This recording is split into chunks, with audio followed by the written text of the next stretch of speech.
magandang hapon po sa ating lahat. Unang-una po, babating ko po muna ang aking mahal na biyanan, si Nanay Betty.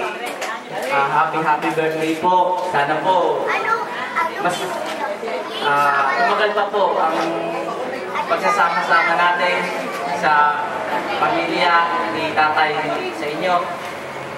Ganun din po, nagpapasalamat din po ako sa mga dumalo, mga kasampado po, isa pa, saka po yung mga kamag-anak po ni nanay na natin ito, mga katabing kalapit bahay, saka po sa mga tumulong at sa paghahanda nitong okasyon na to. Maraming salamat po. At saka po sa mga balikbayan, kala Ate Edith, Kuya Garce, sa Mami Opel, at sa mga hipag ko. Proud po ako dahil naging bagay po ako ng inyong pamilya. Dahil iiyak na yan. Oo, naiyak. Ng pamilya nyo. Maraming salamat po. Salamat po. Susunod po ay si Kuya Sammy. No ba? Muling magandang hapon po. Ay, gabi po sa ating lahat.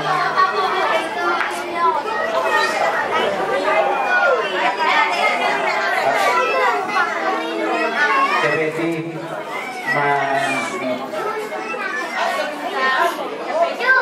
happy birthday po, Betty.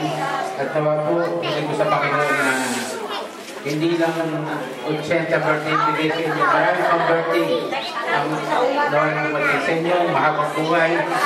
Lakas na po ang katawan, hindi sa inyong buong pamilya. Lahat ng pamilya dumadalas ng mga pagsubok, unos. Subalit, nung ginagawa natin yan ang paraan, basta ang Diyos lang ating isentro sa ating buhay. Sa mga pamangkin ko, sa mga pisang ko, sa mga apo ko, na mahalin ninyo ang inyong Lola Betty sa pagkat. Kung wala siya, wala kayo dito sa mundo. Muli, maganda. Gabi po, yan.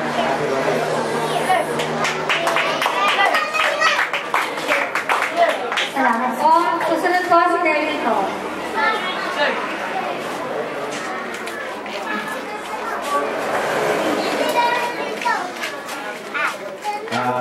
Happy birthday ulit.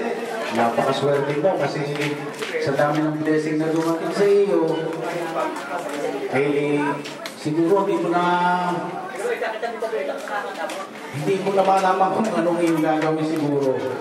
Unang muna, yung mga apo mo, dami-dami na rin. Parang sa amin din, marami na rin kami.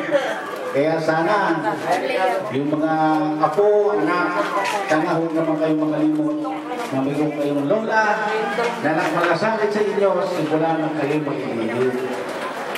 Sana makalimong kayo, dahil ginawa ng inyong lola, ay magawa rin nyo sa dadating na panahon. Maraming pong salamat at happy birthday po ulit. Ang huli po ay si Kuya Anton.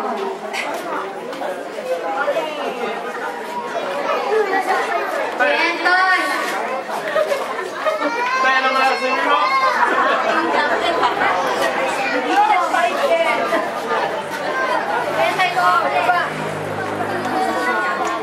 Bento, iiyak ulit.